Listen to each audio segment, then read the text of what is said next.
memories and observations. I think perhaps I have more observations than memories, but I do have some memories that really touched me.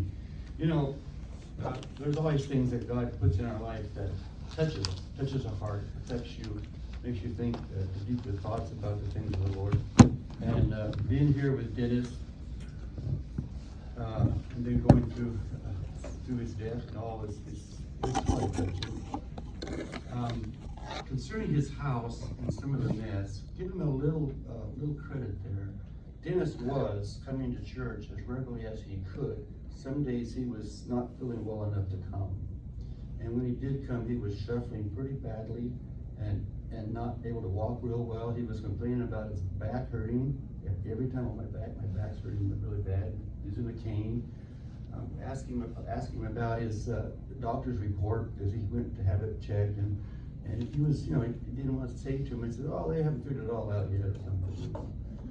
So, but I think maybe he was having a hard time with the daily chores because of his health.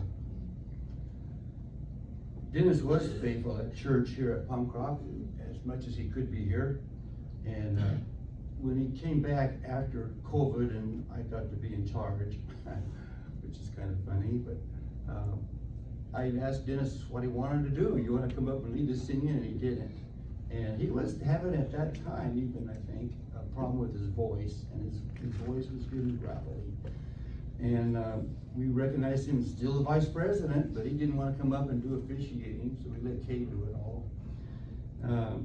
But he was normally willing to do his part, as Bob and others have pointed out. Normally he would have, you asked him to do anything, he would have been able, and he would have tried to do his best. And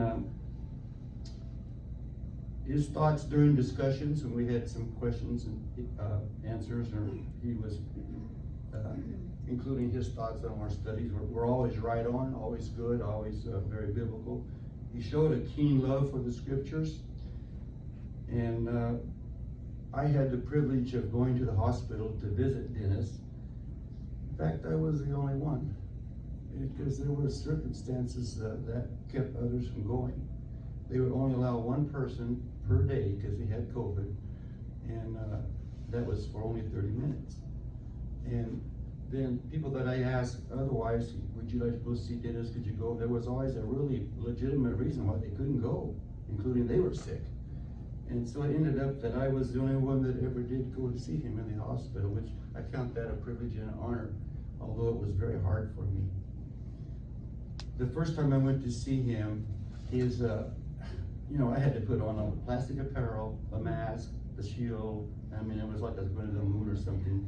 And I was in his room with him, and they had this thing to make the air negative pressure, but it was going whoosh.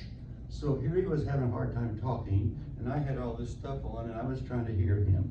So it was, kind of strange. I went there just thinking, well, I'm going to read the Bible and pray and encourage him best I can. That's what the Lord wants me to do. Well, before it was done, Cassie and I ended up as his medical attorney for the hospital, whatever you call it, They kept asking us what to do, or they didn't ask us, and we were asking them what's going on. I think it was during the first visit, I asked him if there's anything I could do for him. And you ask somebody that, you gotta be prepared to do it.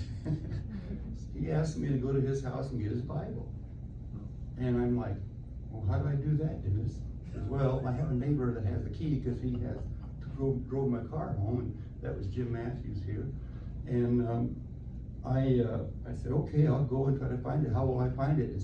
And so I got a piece of paper and a marker, and he tried at that point, and he did pretty well. He drew a picture of his house and his kitchen, and he showed me what the Bible was, and gave me Jim's name, but not his phone number, but we got a hold of him. And so I went and got his Bible. And it tells you something about a man. He's in a hospital and he's sick, and what does he want? I want my Bible. Yeah. And then I went back to the hospital to deliver the Bible. They wouldn't let me go upstairs to deliver it because of their COVID rules, because I'd already been there that day. And so they promised to take it up, and then they didn't for a day or two. And so finally we started pressing them, and then the Bible showed up. I think the second time I went back to see him, he appeared to be worse. He could not talk as well. Then I'm not sure which time it was after that, but they took him out of COVID after about 10 days. And that was so much better. The room was better. I could talk with him, just had a mask on. But he was not better. But he was sitting up, and we were talking a little that day, and I read the Bible and prayed with him. And a nurse came in and started feeding him applesauce. And I'm like, well, there was a thing on the wall about nothing by mouth, you know. So I'm like, oh, okay. So I'm standing there on one side of the bed, and the nurse is on the other, and she's giving him this little tiny bits of applesauce. And Dennis goes, oh, and in a moment of the best voice and clarity that he had the whole time in the hospital, he said, we need to pray. Like for his food, I guess, you know. So he stopped to pray, and the nurse says, well, I'll let you take care of that. And she ran out of the room. And so Dennis just bowed his head and he prayed a nice, clear prayer. It was Dennis. It was a voice I knew. He was saying, thank you, Lord, for the food, and asking the Lord to heal him in a very wonderful way. Show his great faith in the Lord. So, I won't say more about the hospital visits because it got worse where he was not responding or talking very well at all.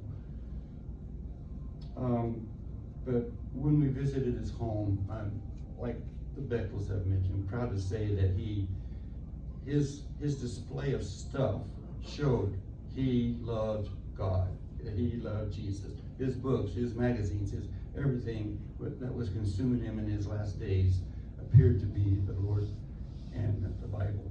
And he did have a sense of humor, and I maybe have time to read a joke. You want me to? One of his jokes?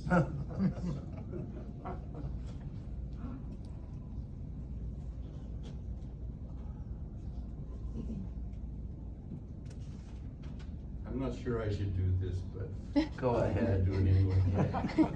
I think Dennis might appreciate it. Hello, and thank you for calling the State Mental Hospital. Please select from the following options menu. If you are obsessive compulsive, press 1 repeatedly. If you are codependent, please ask someone to press 2 for you. If you have multiple personalities, press 3, 4, 5, and 6.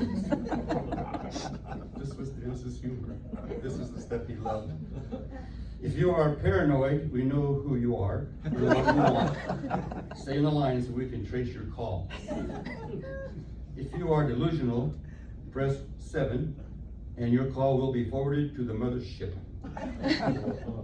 If you are schizophrenic, listen carefully, and a little voice will tell you which number to press.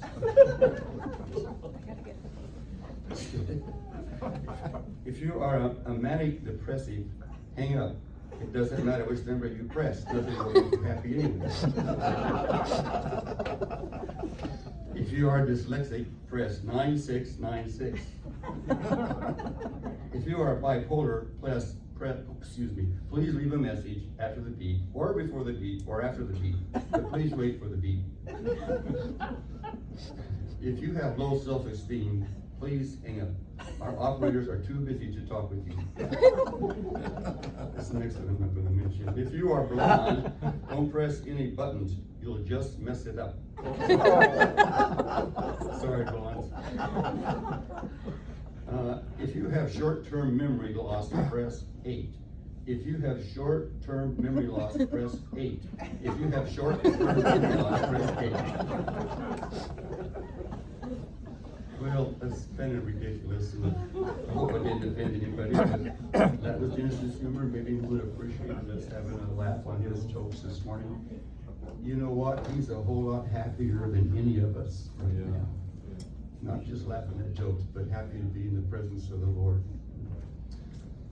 We're going to sing Trust and Obey. Is that a favorite hymn?